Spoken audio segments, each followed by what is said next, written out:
Hey everyone, Nathan here, and this Tuesday, the trailer for Drawtectives Season 3, Midnight Alley, premiered on the Drawfee channel. So I thought I would do something a little different and kind of funky, and I'm gonna go through the trailer and do a breakdown where I just analyze all of the little Easter eggs that Julia Le Petit and the rest of the Drawfee crew definitely strung along for us. So, the trailer opens with a series of commercials. The first one we see is a commercial for Shimmer Park, and we see two children playing with a toy boat. This is fairly innocuous, and I think it's just setting up the sort of good guys that we're supposed to be rooting for compared to the very next commercial we're about to see. In the second commercial, we see a news channel that's covering a protest, and the phrase corporate overlords will never take the city is being uttered. Now, the name Thomas Cornett is at the bottom of the screen.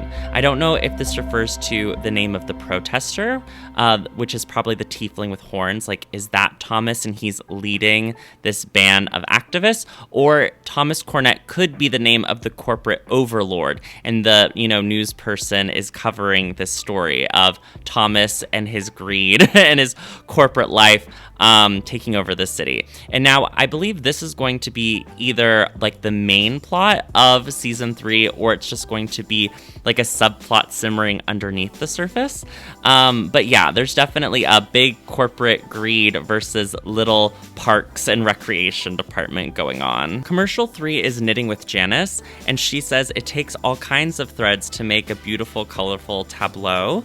Now, this is either going to be one of our murder suspects or red herrings. She seems like a very nice lady. It would be very, very funny if Janice was the corporate overlord, because that would be just such a strange juxtaposition of everyone's protesting this woman and she turns out to be very nice. But the much more likely scenario is that Janice is one of the rotating guests of the week that, we get our clues from, and the Drawtectives have to do the drawing for.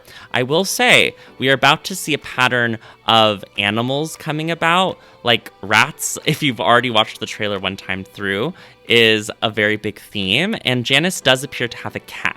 So I'll talk a little bit more on that later. But speaking of animals, the next thing we see isn't a commercial, but rather a clip from a black and white movie where this woman is crying and she says to this elf, "I've never met a rat like you, Jimmy." Now, unlike Janice, I don't think Jimmy and this other woman are going to appear in the series at all. There's a slight chance that, maybe the actors would appear, but I feel like it's far more likely that Julia wants to sort of give us this idea of snakes versus rats. Because what kind of person do you call a snake? A charlatan or a businessman that's running corporations. The next station is by far the most important for our analysis. So Midnight Alley is going to throw their annual rat race. And if you pause this screenshot, you will see that for more information, you can go to Midnight Alley's Information Center, but that the event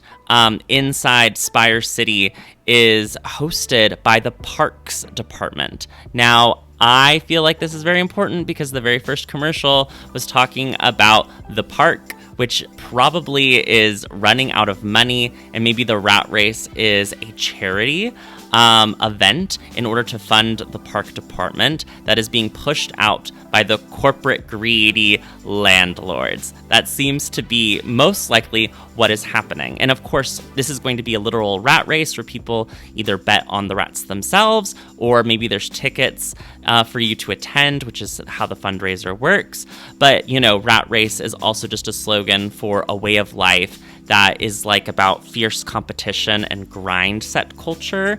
It is kind of, the problems of living under capitalism. So all of these themes are very intentional and are definitely being put here for us to sort of pick up the breadcrumbs as we go along. Now, the next commercial, I initially wrote off my first couple watch throughs of the trailer, but the more that I've had to sit with what this commercial is saying, there's some very strange wordage going on. So it's Papa's Pizza has been here for generations, hand birthing high quality pizza cheaply, slices, whatever. Now, this is an Italian man. He's giving very much Mario, but Papa's Pizza could potentially be a competitor for Hucky He's, which is where the Drawtectives end every single season so far.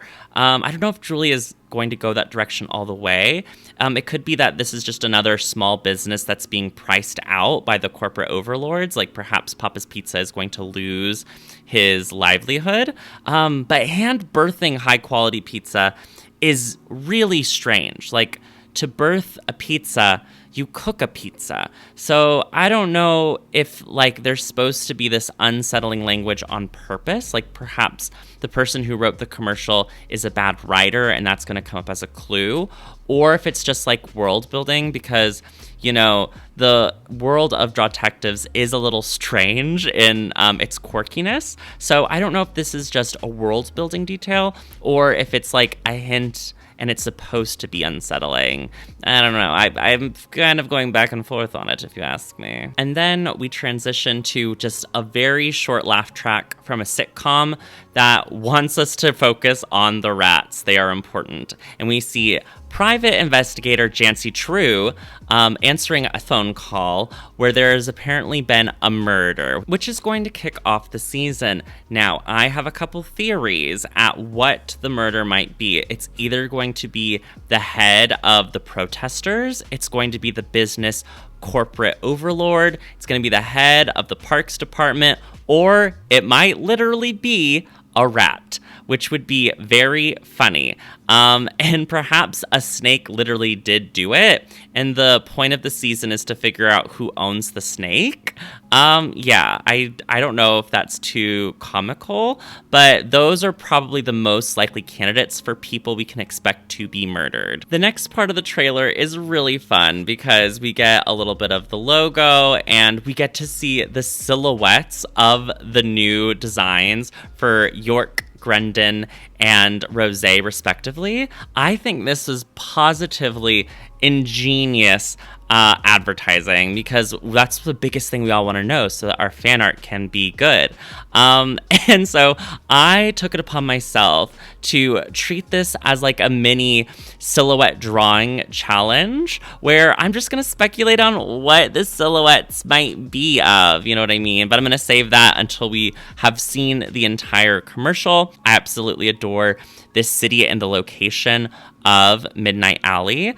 Particularly, I think it might be a place that's giving kind of Las Vegas, because when we see each of the silhouettes of the main Drawtectives, they each say a little slang word, which kind of gives us a hint at the season overall. York asks the question, do you think the house is capable of murder? Now, this could be York just being dumb and thinking that the house could literally come alive and be sentient to kill someone, or it could be York asking, oh, you know, the house always wins. So the house can sometimes refer to a gambling hall or a casino. So if Midnight Alley is this sort of gambling area, perhaps York is saying, oh, do you think that these people are capable of murder?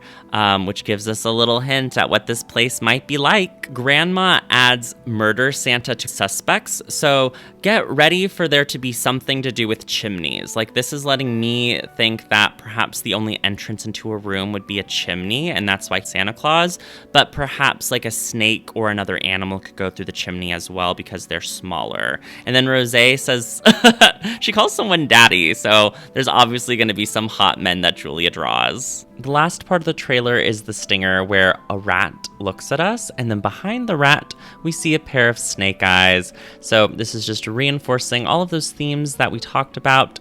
The innocent rat who doesn't see the giant snake looming behind them. Now, the moment you've all been waiting for, the silhouette challenge where I speculate about the designs. As you can tell, do you think half orcs and just orcs in general are like seahorses, where like the male seahorse can get pregnant? Like, okay, I was gonna like try to play this entire section completely for laughs, but there's no way that I can do that. I'm being very silly with these designs. Clearly, that is a foreshortened arm, and York's hand is on his hip, but I couldn't help but seeing a big pregnant belly. So one thing is, people are speculating York is going to learn to read this season, so I have him with a book that's called Parenting for Dummies, and but if he just learned to read, he can't spell quite yet, so if he made this shirt, it says baby on board, but spelled wrong. Yeah. I think the actual things, this is going to be such a juxtaposition because I'm talking about the silhouettes while I'm drawing such silly things on top of them. But yeah, I'm really excited for York having seemingly long hair. And I also think that the exaggerated cutoffs for the jacket or vest that he's wearing makes me think like perhaps this is going to be like a leather jacket. Or I don't know, maybe the attire they have to wear has to be sort of like fancy or suitable for Midnight Alley. So perhaps they'll be more dressed up. Those are my kind of theories on it. But I love the long hair. I think that's so cool. With Rosé, I'm already drawing Grendon. This is happening so fast. But Rosé, I drew just these two, like her hypothetical mom and sibling, and she went out to get groceries. And then Grendon, it's obvious that's a man bun, but I was like, what if it was a nose? I was really channeling the spirit of Karina trying to find the sonic butthole when when I thought of making the bun a nose. This is my finished really silly, this is not for real, my parody designs for what they could look like. I am so looking forward to season 3.